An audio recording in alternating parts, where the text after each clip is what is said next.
After Epiphany, we celebrate the baptism of Jesus. This is what we always celebrate on this Sunday as we move into the Epiphany season, a time of revealing.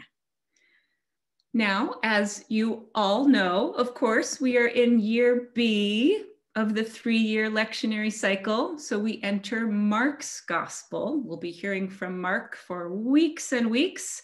And today we start at the very beginning, Mark chapter 1, verse 1, the beginning of the good news of Jesus Christ, the Son of God. Now, I've always skipped over that verse. In fact, it's not even included in the lectionary for today. And I was just going to skip over that beginning part as the lectionary suggests and just get to the important bits. But this week, I learned something new about that opening line. You see, in the original Greek, it reads, the beginning of the good news, the beginning of the eon. See, I practiced saying it in the Greek, and now I can't do it. Anyway, we'll just say evangelion, right? Dominic, yeah, is that okay? Evangelion. Thank you. I practiced it. Evangelion. Oh, God. Anyway, so evangelion, it's not a random descriptive word. It was the term used by the Roman Empire for their announcements of victory. They would send out an evangelion. As Dr. William Larkin writes, everyone in the first century knew what a evangelion was. It was a piece of good news about the Roman emperor, particularly as the savior god of the imperial cult. So to use that term for Jesus, well, this was a challenge to the authority of the empire. And the good news of Jesus Christ, the Son of God. We're so used to Son of God as just another name for Jesus, you know, Jesus, the Son of God, Jesus. But you may remember that Son of God was frequently used for the emperors. Caesar Augustus was called Son of God. Again, using it for Jesus, a challenge to the authority of the empire. So Mark's gospel, the earliest gospel, the very beginning begins with, here's our own good news about our own Son of God. Ha! Take that, Roman Empire. Now, why we gather today is related. We gather to remember our allegiance to the ways of Jesus, to ground ourselves in God above all else, and to recall that it is our task to challenge empires, not to align ourselves with them. Second, let's take a moment to situate ourselves at this moment in history.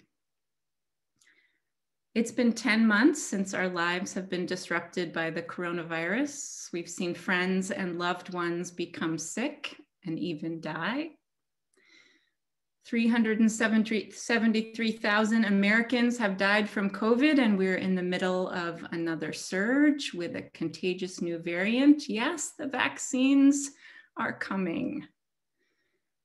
We're isolated from family and community. We've missed crucial milestones, funerals, graduations. We've watched Black people be killed on video again and again.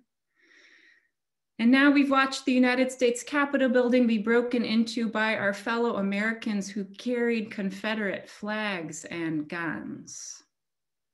We see conspiracy theories being spread, consumed, and acted upon. And there is talk that alt-right groups are planning to move. In fact, I was chilled to learn and see photos of members of a white supremacist neo-fascist group called Patriot Front that stood in the center of town just 5 miles from my house, openly wearing their symbols on their jackets and their flags. And of course, on top of all this, some of us have close to home, but just as desperate emergencies, our grief, loved ones who are sick or dying, our own illness, personal heartache and confusion. This is all horrific and maddening and overwhelming and frightening. It is trauma upon trauma, loss upon loss, outrage upon outrage, with no clear end in sight. Some days I wake up and I wonder, how is anyone even functioning anymore? I mean, good people, you are all awake and seem to be dressed, so I commend you. So what is the role of the church amidst all this madness? Why do we, the people of West Parish Church, gather on this morning, the Sunday after our capital was desecrated and in the midst of so much death? Why are we here? I think we gather today for the exact same reason that we gather every Sunday, to remember who we are and to whom we belong. We are God's people, and each one of us is beloved. We are followers of Jesus, seeking to do his work in the world, seeking to build a world of justice and compassion. And we belong to Jesus above all else. Yes, before any country, any party, any person. Our allegiance is to Christ, and that is the lens through which we're called to view the world. In all things, our faith compels us to ask, is this in line with the gospel? Is this in line with the justice, forgiveness, and love that Jesus preached? So that is what I invite us to do today. As we remember the story of Jesus being baptized, the beginning of his own ministry, let us ground ourselves in our own identities as beloved ones of God, as those who confess and speak the truth, as those who are called to the courageous ministry of love and justice. So I invite you to have your bowl of water ready. Whether you have been baptized or not, I invite you to imagine that these are the waters of baptism. Waters that invite you to a new life, to a new commitment, to a renewed following of Jesus. So today, may these waters a sign and symbol of God's love and forgiveness for all of us. Awaken our calling and ground us in the ways of Jesus. I invite you to hear words of Jesus from Matthew's gospel as we remember who we follow and what he asks of us. I invite you to dwell on each passage that I'll read, asking yourself, how does this challenge me? Where does it lead me? What truth does it affirm for me? And between each section, I'll invite you to dip your hand in your bowl of water and just gently touch your heart and say with me each time, I am God's beloved, following the way of Jesus.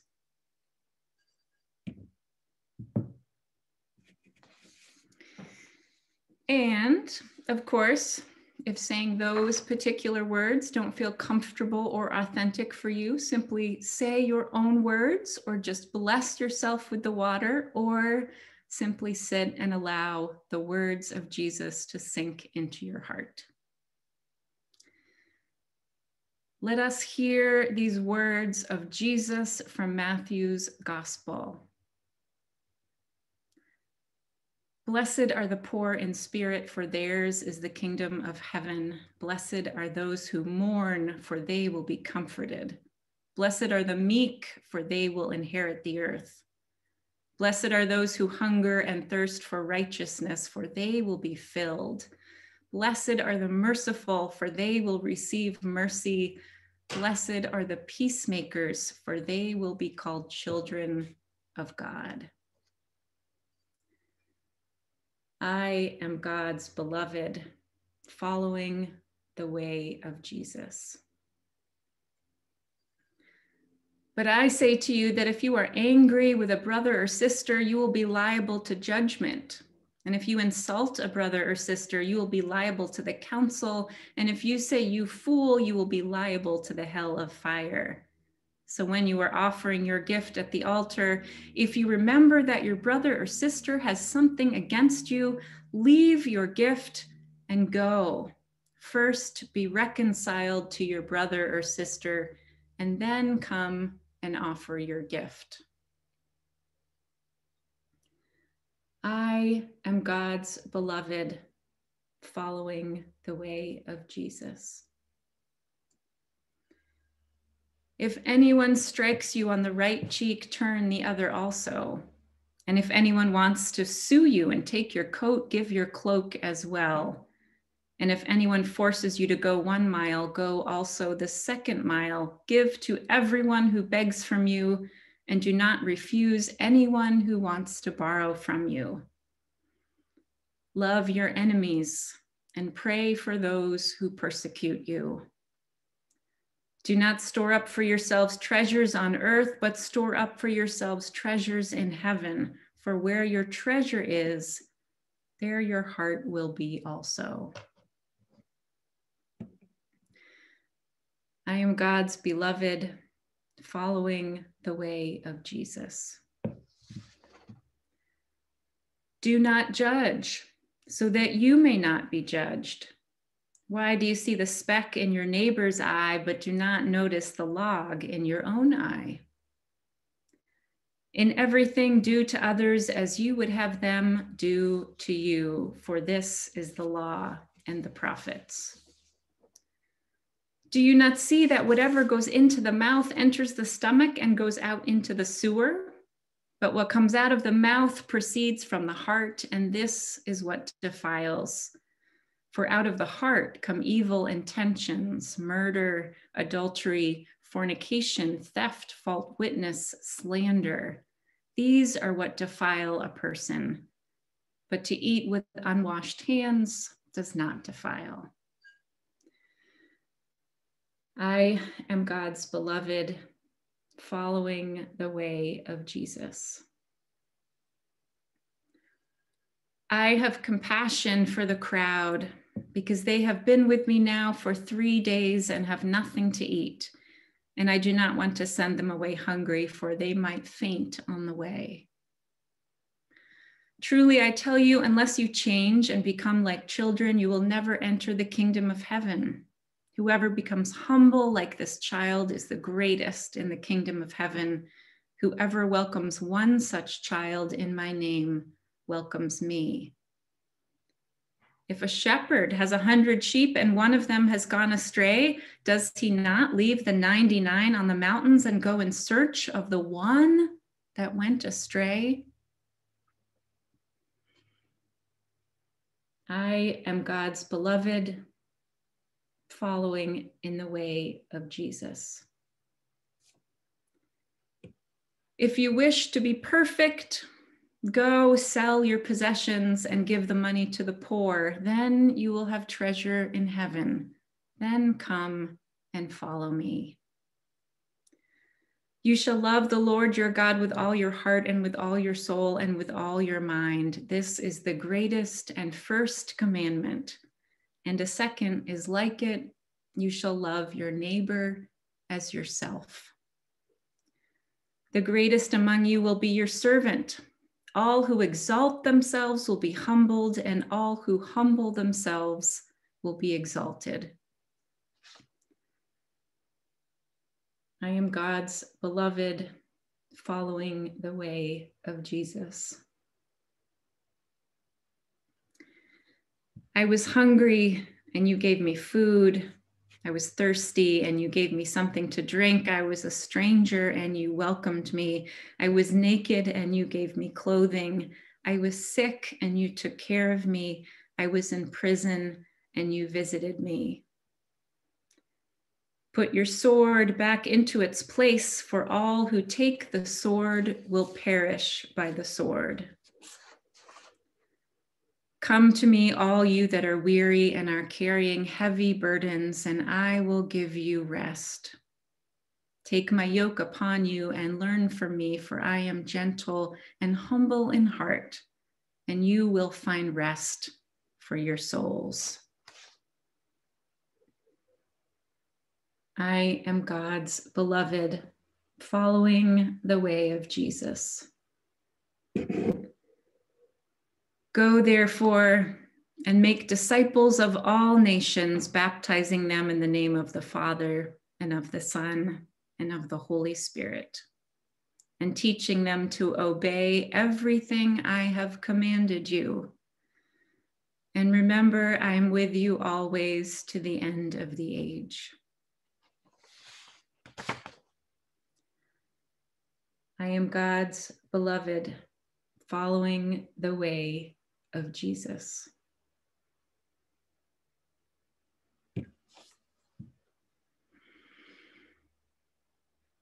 These times require us to strengthen the plumb line of our faith and to stand firm on God's promises.